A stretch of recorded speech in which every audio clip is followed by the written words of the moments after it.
Mina. I hope you all are doing well. In today's video, I'm going to be talking about a little bit of my family history, I guess, family identity, yeah. So, if I was to look at my family on my mom's side, I would say we're African American. But then when I was growing up with my mom's side, I was always wondering, like, is my grandma mixed? Like, but with the way my grandparents were, they were very proud of being African American, being accomplished, being successful in their different careers, and there was no other identity that we were told about.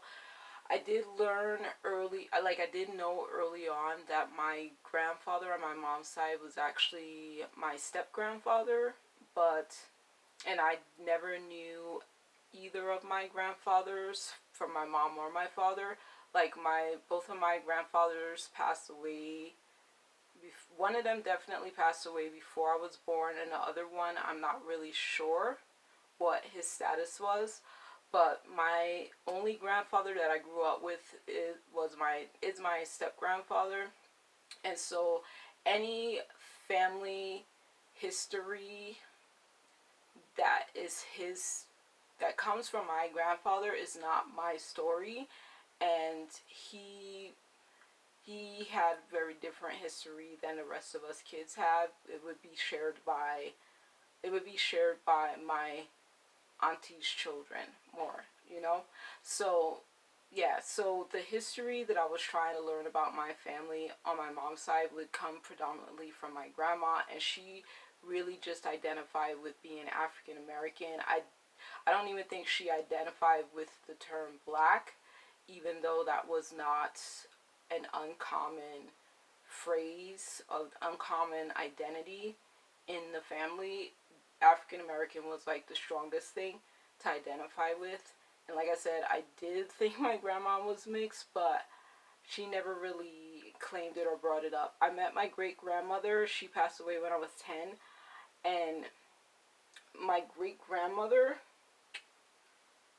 yeah, I don't know if she could have been. I think I think my great grandmother was like light skinned, if I remember right. I don't remember. Anyway, so so the history of what my grandma was, we actually never spoke about it. I was actually talking with one of my aunties on my auntie on my mom's side. I was talking with her, and I was just like, we should interview grandma, her mom, so that we can learn more about our family history, learn more about our lineage, our background, and all this stuff. And it never worked out. We never did the interview. And then I asked my grandma a question in April of this year. I said, Grandma, do you know if we have a slave history? Like, I said, I did a video on Queen Latifah, learning that her family was free by 1792. I was like, do we know the history of our family? And she actually didn't know. What was funny is my grandma mistook what I said. She thought that I was asking her, kinda, if she was born in 1792, and I was like, Grandma, I know, I kind of know how old you are, but that's, so Grandma does not really know a lot about our family. Like, it's very spotty and patchy, like the different things that she'll mention. Like, she really doesn't give us family history. But on my father's side, my family would be mixed and Creole, and my auntie specifically mentioned French Creole, but I think that's also synonymous with Louisiana Creole. So that's heritage on my father's side, and I found that out in 2011, and then that was confirmed for me in 2016 when I did the Ancestry.com test. So that was interesting because I didn't really remember. I was just like, I remember, but I don't really remember enough to be like able to embrace it and like say, oh, this is mine. But that is part of my family background, part of my personal background. So that's on my father's side. And my auntie knows way more. Like, that auntie, she's a wealth of information, and it's just fabulous that she's able to have all that information. But I do not know the mixing history. I don't know the slave history. I don't know any of that. I just know, like, my one side of my family came from far, far down south, and then the other side of my family came from not as far down south on the East Coast. And then they were part of the Great Migration at some point. And I spoke about the Great Migration in one of my previous videos a few years ago. But so, yeah, so the families were part of Great Migration, at least definitely my mom's side of the family. So, yeah. So I do identify with being African American and being mixed and being when I say mixed, I mean multi-generationally mixed, and then being black, and then being a woman of color. So, like, those are all part of who I am, and it's just interesting to, like, really be able to embrace that later on in life, because I mentioned before, like, prior to finding the exotical community, I did not, like, really think about my identity outside of being black, even though it did confuse some people. When I would tell them that I'm black, they would be like, what do you mean you're black? Like, what does that mean? And I'll be like, what do you mean? What does that mean? So, yeah, some people would be confused about me saying that I was black. Some people would be confused. Like, they would ask me where I was from. They would be like, what are you? And it would always be even more so if they heard me speak Spanish. But it really depended on the situation. So, yeah, I'm anytime I repeat something from another video, I'm just reaffirming that that's, like, really what's been said to me. Someone told me, someone told me that I look like Eartha Kitt. I do not look like Eartha Kitt at all. I actually met Eartha Kitt in person before with my auntie. But yeah, I do not look like Eartha Kitt. I actually did not realize that Eartha Kitt was biracial. I actually thought she was a light-skinned African American woman too, and I only found out more recently that she's biracial. I know her daughter is mixed, and her daughter, yeah, anyway, I know her daughter is mixed. Her daughter's name is Kit, and so I knew about her daughter. I didn't know about her, and I was just like, oh my goodness, because I actually read Eartha Kitt's biography, but I think it was like a biography that she was assisted with. Someone helped her write the book, and I didn't quite catch that's what was said. I didn't realize that it was saying that that's how she was born. So yeah, so I think I misunderstood part of her biography. And then somebody thought that I was, when I was a kid, somebody thought I was, what's her name? Tisha Campbell. So they said to me two separate times. Somebody said to me, "Aren't you that lady on TV?" And I was like, "Which lady?" And they were like, "No, you're not her." And then the other time, someone said, "Aren't you that lady?"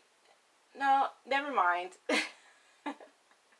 So 2 times people thought I looked like her, but I never thought I looked like Tisha. I think she's super pretty. I think Eartha Kitt was super pretty. Eartha Kitt is super talented. Tisha Campbell is super talented too. And I never thought I looked like either of them. And I found someone in real life that I think I look like, but I don't really feel like I look like my maternal family. I do look more like my father, and I feel like I resemble my cousins more on my father's side because our skin tones are very similar. Like, we would all be considered light skin. And that was fascinating because, as I mentioned in previous videos, I grew up with experiencing colorism from my own relatives in my own household, not outside of my household. Like, my other relatives were, like, very embracing, very wanted all of us to, like, love light skin, dark skin, medium skin tones. Like, we were all about embracing that, but in my immediate family, it was an issue, and amongst like peers in school or my siblings' peers, like my siblings' friends, it was an issue, even though some of my siblings' friends had the exact same skin tone as I did. So it was very weird, like dealing with color things when I've always been very embracing of colors and everything. So anyway, that's a little bit of a tangent. So back to family stuff. So I found out more. Oh, is this still recording? It's still recording. That's good. Okay, sorry. I found out more stuff from my father's side of the family than I did from my mom's side of the family because it was more readily available. My aunt is a wealth of knowledge, but I don't know, for some reason on my mother's side of the family, we don't know as much about ourselves as I would like, and we all don't look the same. Like with my cousins, they have a different racial identity than I do. Like they have different racial backgrounds than I do. All of my cousins, all of my first cousins on my mom's side are mixed in different ways, biracial and or mixed.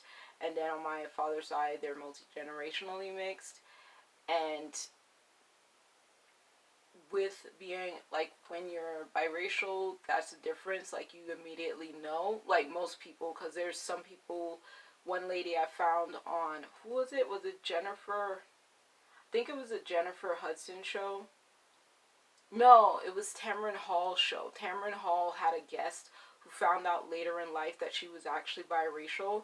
She was told that she was like a darker skin Italian or somebody from Europe of European descent who was a darker skin tone.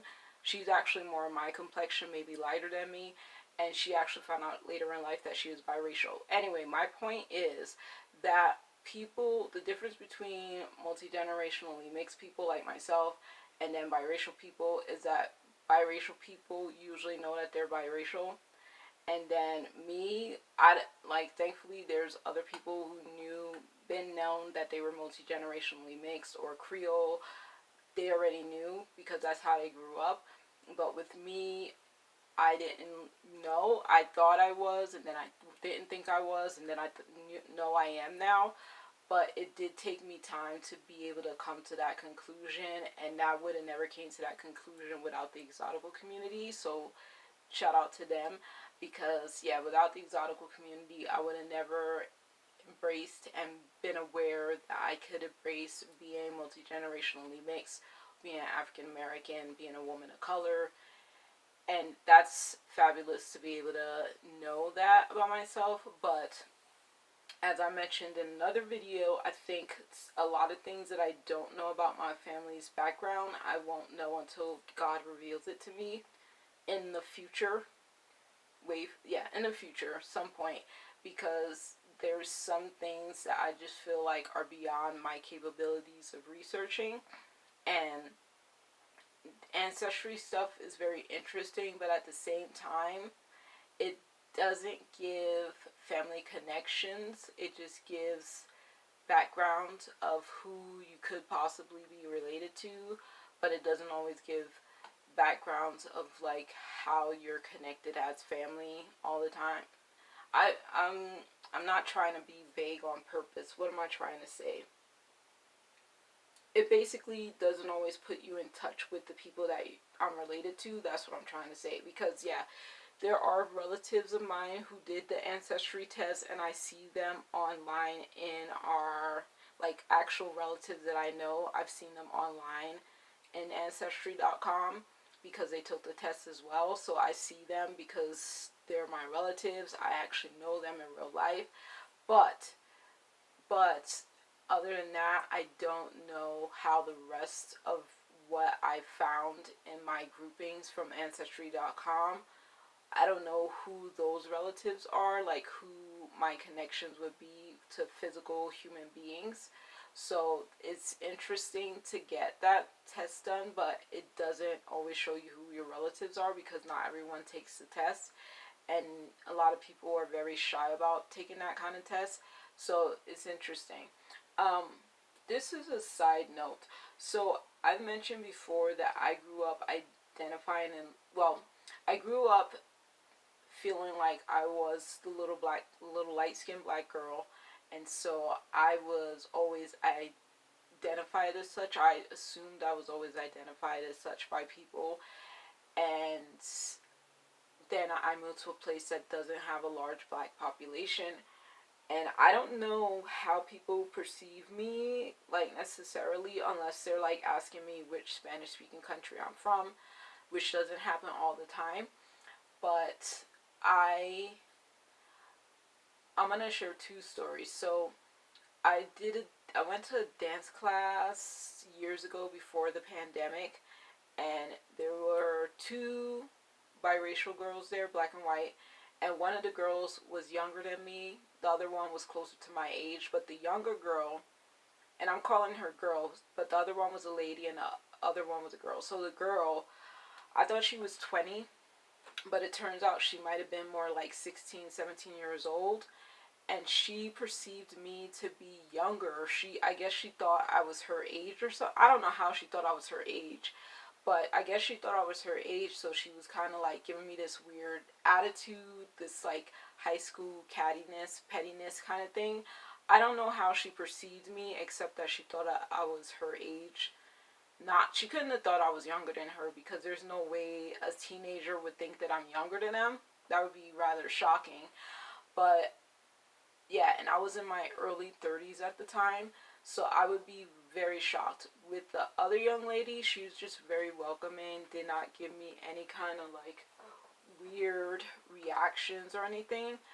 But I don't know if it's because she might have thought that I was mixed too, and I'm talking about the girl, not the young lady, the lady that was my age.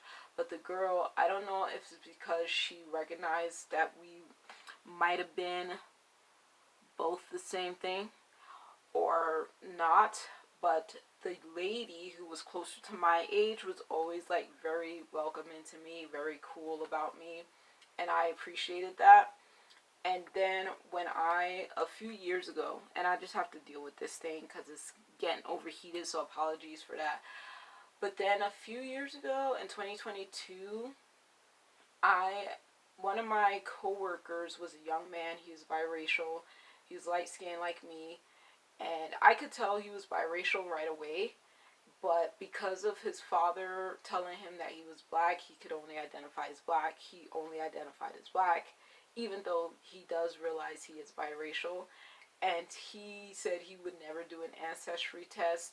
He actually thought that I was biracial. And then when I told him I'm not, and this was before like finding exotical communities, so I was like, yeah, I'm not biracial.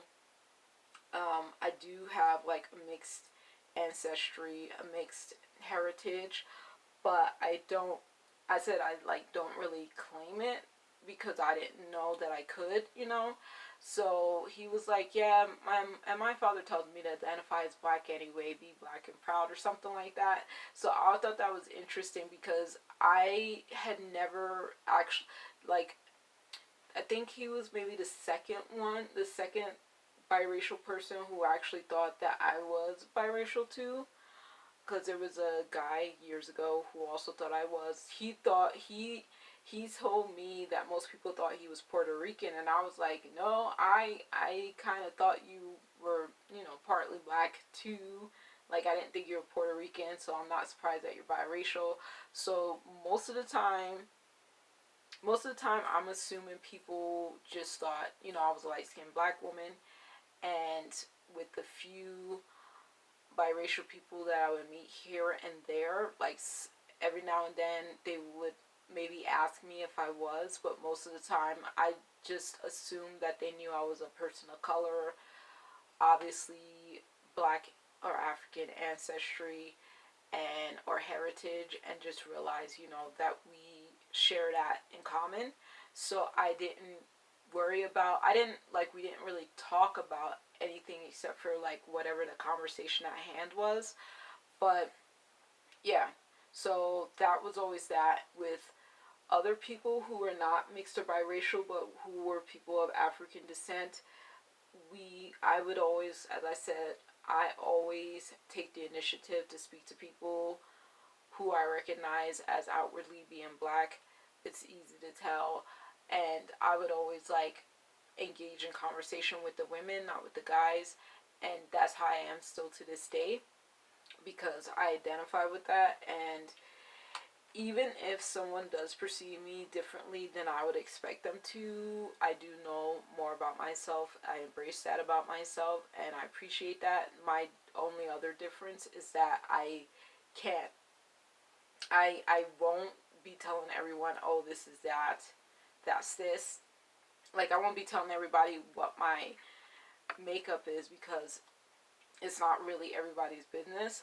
But it is fun to talk about it with different people. Also, it's just that I also don't know that much about my background, so I don't feel like I can always talk about it like so fluently, I guess the word would be. So yeah, so that's what I found out. That's what I've been, I guess that's the video that I want to make, and been taking my sweet time making. I hope this video is clear. But yeah, that's the end of this video. I'm gonna listen back to it. Hopefully I can upload it, and I will talk to you all later. Please let me know if you have any questions. Thank you for watching, and I'll talk to you later. Okay, thanks, bye.